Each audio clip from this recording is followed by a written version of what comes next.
Bonjour à tous. Que savons-nous, vous et moi, des guépards? Évidemment, à cette question, plusieurs répondront probablement qu'il s'agit d'un mammifère prédateur de la famille des félins et que l'on retrouve dans la plupart des pays d'Afrique ainsi qu'au Moyen-Orient. Certains ajouteront qu'il s'agit du plus rapide de tous les mammifères terrestres, qui peut atteindre la vitesse de 110 km/h en 3 secondes et, qu'en le regardant, on comprend rapidement que la nature a fait de cet animal un prédateur habile et rapide. Ces données proviennent de Wikipédia, mais voici vraiment à quoi ressemblent ces gracieux félins tels que présentés au monde entier par un zoo il y a peu de temps.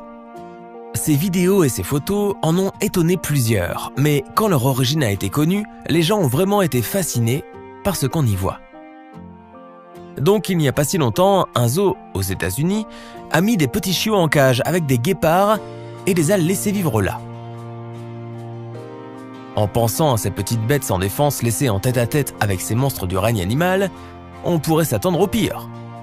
Et pourtant, car en fait, cette stratégie a été inventée spécialement par les responsables du zoo pour distraire les gros félins et faire en sorte qu'ils ne se sentent moins seuls. Peu de gens le savent probablement, mais les guépards sont des animaux grégaires et épris de liberté. Et bien sûr, lorsqu'ils se retrouvent en isolement, ils subissent souvent un stress dû au manque d'espace, et surtout à la solitude. De plus, ces gros chats ont souvent des crises d'anxiété. Ils tournent en rond dans leur cage, ils ne tiennent pas en place, et il apparaît qu'ils ont besoin de soutien. Et c'est pourquoi les chiots sont présentés aux guépards. En fait, pas seulement présentés, car il s'avère étrangement que les chiens n'ont aucune difficulté à s'entendre avec ces prédateurs. Bien sûr, si vous mettez dans une cage un chiot avec un guépard adulte, cela ne marchera pas, car celui-ci considérera simplement le chien comme son dîner. Mais un petit guépard et un chiot sont au contraire très portés l'un vers l'autre, et ils se mettent rapidement à jouer et à socialiser.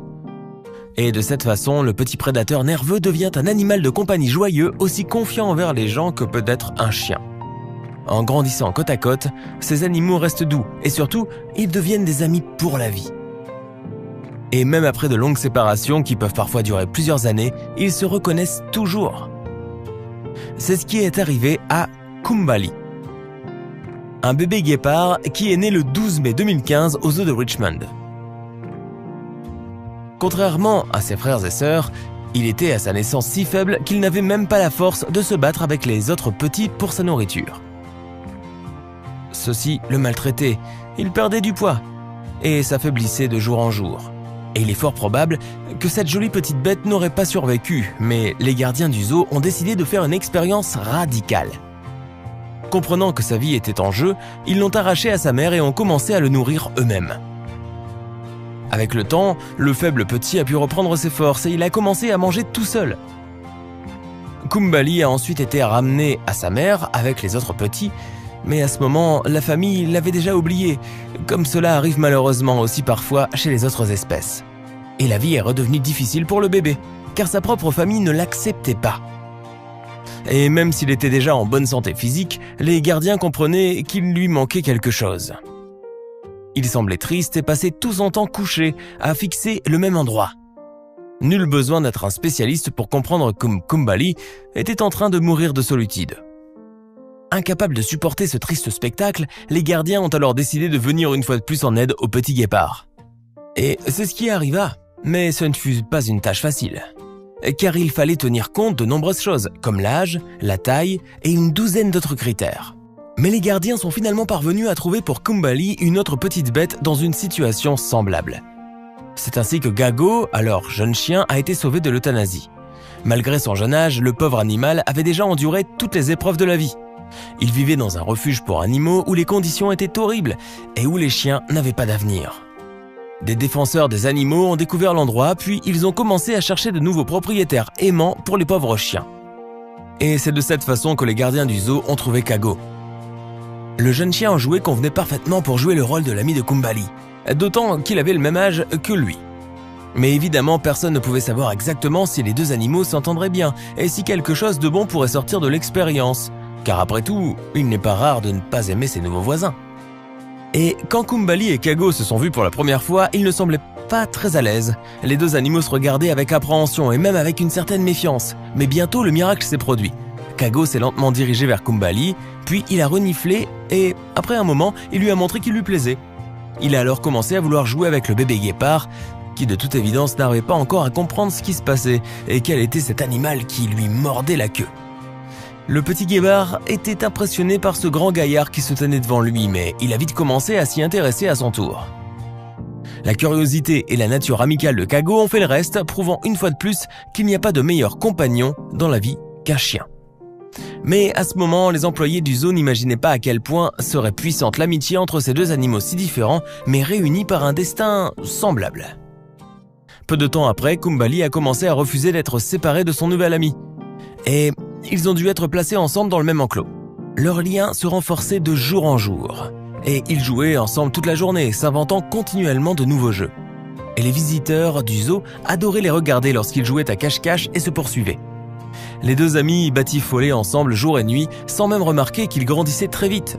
Et encore aujourd'hui, Kago se porte toujours à la défense de son frère de la savane, alors que Kumbali, oubliant sa nature prédatrice, laisse toujours à son ami la chance de manger avant lui. Le fait qu'ils vivent dans un zoo ne semble pas les importuner. Ils ne font pas attention aux gens et jouent en plein air toute la journée. En fait, ils sont devenus tout simplement inséparables et se font des câlins sans arrêt. Depuis leur première rencontre, les deux bêtes font absolument tout ensemble du matin au soir. Chaque année, le personnel du zoo leur offre des cadeaux, car leur anniversaire est désormais le même jour. Kago et Kumbali déballent même fraternellement leurs cadeaux ensemble. Au cours de quelques années qu'ils ont passées ensemble, ils ont développé quelque chose de plus qu'une simple amitié, un peu comme si l'un était devenu l'extension de l'autre. Ils interagissent joyeusement avec les autres habitants du zoo, et avec les humains aussi, bien sûr. C'est un véritable plaisir de regarder ces amis si heureux d'être ensemble, et le couple est devenu une sorte de carte visite informelle de l'endroit. Il y a peu de temps, d'autres animaux, des pingouins, ont été installés dans l'enclos voisin. Au départ, les bêtes se regardaient avec une évidente appréhension, mais quand les gardiens ont finalement permis à Kago et Kumbali de visiter leurs nouveaux voisins, quelque chose d'incroyable est arrivé. Évidemment, dans les premiers instants, les pingouins se sont disputés avec leurs visiteurs, mais bientôt ils ont commencé à jouer avec eux. Ce qui était vraiment très amusant à regarder.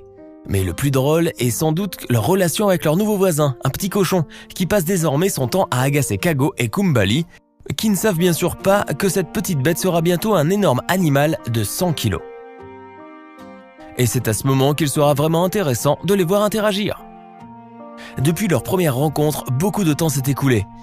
Mais le guépard et le chien vivent encore aujourd'hui dans le même enclos et profitent de chaque nouvelle journée.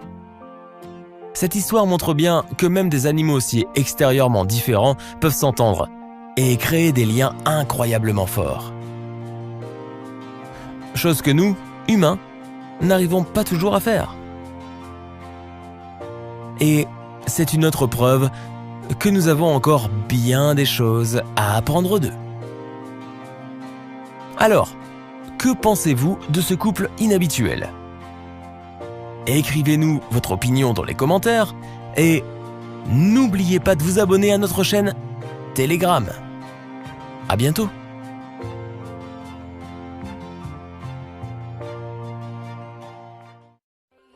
And I'll keep it